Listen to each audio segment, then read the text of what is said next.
আসসালামু আলাইকুম প্রিয় দেশবাসী ভাই বোনেরা, আপনাদের উপকার আসবে। আমি একটা কথা বলতেছি, আপনারা সবাই মন দিয়ে শুনবেন। আশা করি কথাটা আপনাদের অনেক অনেক উপকার আসবে। আমরা যারা আছি, আমরা অনেক কষ্ট করে টাকা টাকা সঞ্চয় করে আমরা চাই একটি জমি কিনবো, সে জায়গাতে বাড়িঘর করে বসত বাড়ি করে সারা জীবনের জন্য শান্তিতে থাকবো। এরকম চিন্তা ভাবনা করে আমরা জমানো টাকাগুলো দিয়ে আমরা একটি জমি ক্রয় করি। জমি কেনার পরে দেখা যায় পরবর্তীতে আমরা অনেক ঝামেলায় পড়তে হয়, কারণ জমির কাগজপত্র ঠিক থাকে না। একজনের জমি অন্যজনের নামে থাকে, অন্যজনের জমি আবার আরেকজনের নামে থাকে, দেখা যায় একটা সমস্যায় পড়তে হয়। সেজন্য আমি আপনাদেরকে একটি পরামর্শ দেব। আপনারা যারা আছেন, অবশ্যই অবশ্যই আপনারা জমি কেনার আগে সঠিক তথ্যগুলো যাচাই করবেন, দলিল ও খতিয়ানগুলো চেক করবেন। কারণ বর্তমানে একজনের জমি অন্যজন জোরপূর্বক ভাবে দখল করতেছে, বা দেখা যাচ্ছে আপনার জমিগুলো আপনার কোনো মানে না, ভুয়া কোনো দলিল দিয়ে এগুলা বিক্রি করতেছে, বা হাঁস জমিগুলো বিক্রি করে ফেলে। সরকারি আধা সরকারি যে জমিগুলো আছে এগুলো শক্তির বলে দখল করে এগুলো বিক্রি করতেছে। কারণ তোমার সরকার তো আর কোনো খোঁজখবর নেয় না, এগুলো দখল করে আস্তে আস্তে এগুলাতে তোমার নিজের নামে একটা কাগজ করে করে সে এগুলো সাধারণ মানুষের কাছে বিক্রি করতে থাকে। সেজন্য আমি আপনাদের উদ্দেশ্যে করে বলতেছি, অবশ্যই জমি কেনার আগে সঠিক তথ্য বা সঠিক কাগজগুলো যাচাই বাছাই করবেন, তারপরে জমি কেনার জন্য বায়না করবেন। এর আগে হুট করে টাকা পয়সা দিয়ে জমি কিনে ফেললেন, সেক্ষেত্রে দেখা গেছে আপনার অনেক সমস্যা হতে পারে। এর পরবর্তীতে আপনি সেই টাকাগুলো নাও ফিরে পেতে পারেন। সেজন্য অবশ্যই জমির দাগ নাম্বার ও খতিয়ান নাম্বার চেক করবেন। আর এখন বর্তমানে অনলাইনের যুগ, অনলাইনে আপনি যে কোনো কাগজ পেয়ে যাবেন। ভূমি সেবা নামে ওয়েবসাইটটি চালু করে সেখানে প্রবেশ করলে দেখতে পারবেন আপনার বিভাগ, জেলা, উপজেলা, ইউনিয়ন এমনকি মৌজা সেট করে অনায়াসে দেখতে পারবেন আপনার যে জমিগুলো আপনি কিনছেন সেটা কি ওনার বাপ দাদার নামে সঠিকভাবে আছে কিনা।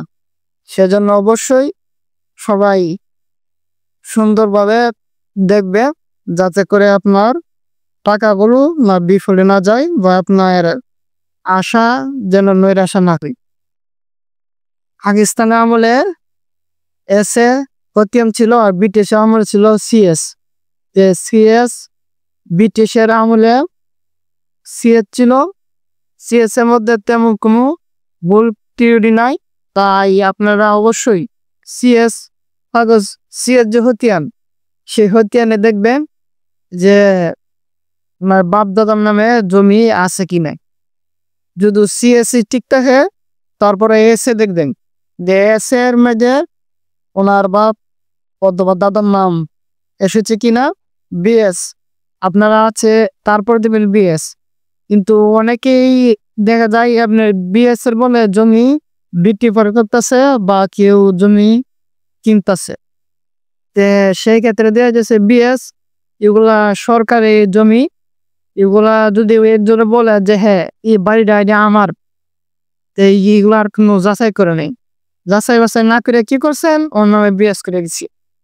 এ কথা বলে নাই যে তোমার আর কোনো ভাই আছে বা বোন আছে, বা এই ধরনের কিছু তল্লাশি না করে কি করছে, বিএস করে যাচ্ছে।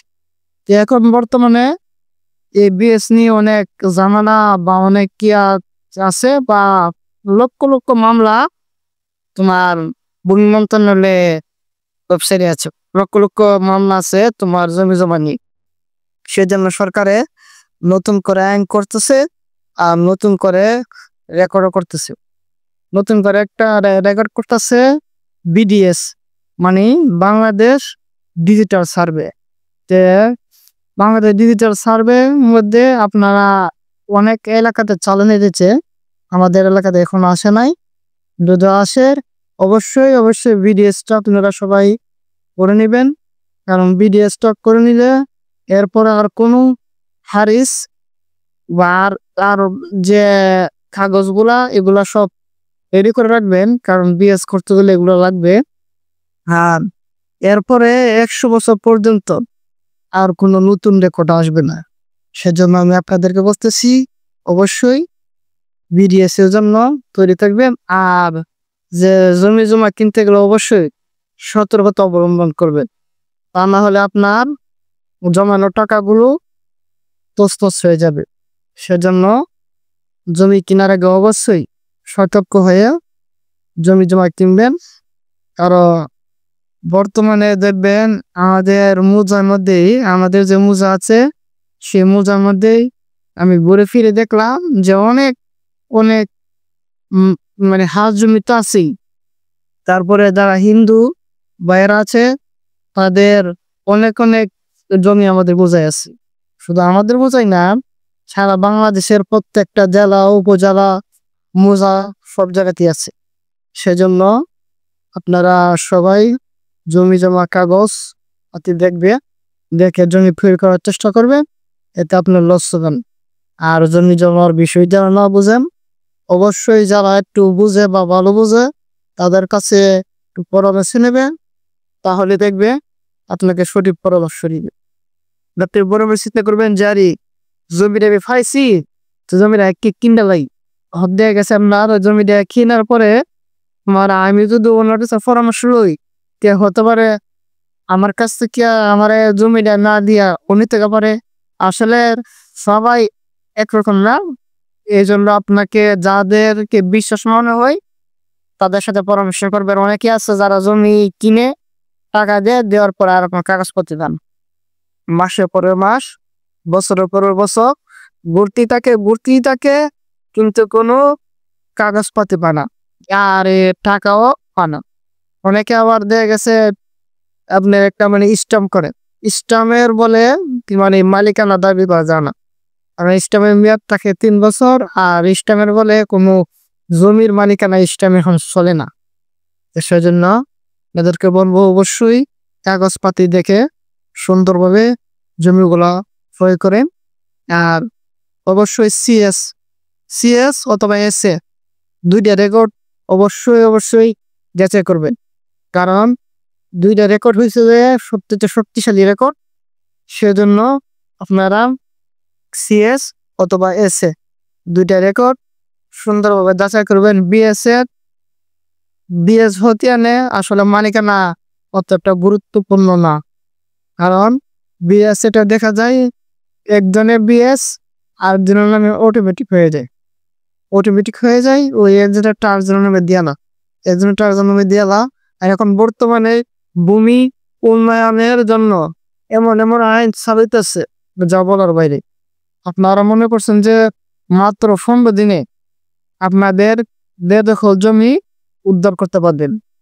জেলা ম্যাজিস্ট্রেটের আদালতে গিয়ে আবেদন করবেন যত তাড়াতাড়ি সম্ভব।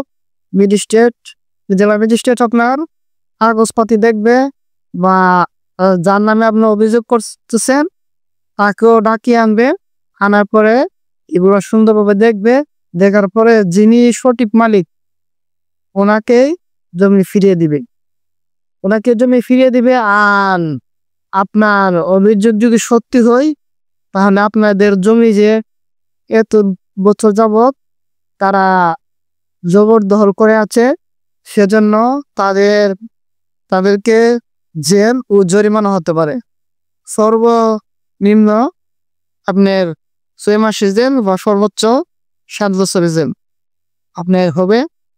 সেজন্য আপনারা সবাই সতর্ক থাকবেন, কারণ আমি আসলে কোনো অ্যাডভোকেট বা কোনো উকিল নই। তারপরেও আমি যতটুকু জানি আমি আমার অভিজ্ঞতা থেকে আপনাদেরকে বললাম। আশা করি আপনারা সতর্কতা অবলম্বন করবেন। আর জমি জমা কেনার আগে অবশ্যই একটু যাচাই বাছাই করবেন, কারণ অনলাইনে অনেক ধরনের আপনার সেবা এসেছে। আপনারা অবশ্যই অনলাইনে সেবাগুলো গ্রহণ করবেন। আর আমাদের যারা এলাকাতে আছেন অবশ্যই আমাকে যদি বলেন, অবশ্যই আমি একটু চেষ্টা করব আপনাদেরকে সঠিক পরামর্শ দেওয়ার জন্য। কারণ জায়গা জমির বিষয়ে আমাদের এলাকাতে অনেক ধরনের অনেক সমস্যা হয়। সেই জন্য আস্তে আস্তে আসলে নিজেও একটু অভিজ্ঞতা হয়ে গেছে। আসলে এদিকে আপনার অনেক অনেক কেয়ার কারণে আস্তে আস্তে নিজের একটা অভিজ্ঞতা হয়ে গেছে। আমি সেই অভিজ্ঞতা থেকে আপনাদেরকে যতটুকু পারি অতটুকু পরামর্শ দেব। আর আপনারা সবাই একটু জমি জমার বিষয় তো দেখা কিছু ভালোভাবে একটু যাচাই করবেন। যাচাই করে আপনারা কোনো সমস্যা না করেন। আর এত সময় আমাদের ভিডিওটি দেখার জন্য আপনাদেরকে অসংখ্য অসংখ্য ধন্যবাদ। আর পারলে আমার এই চ্যানেলটিতে লাইক, কমেন্ট এবং শেয়ার করবেন।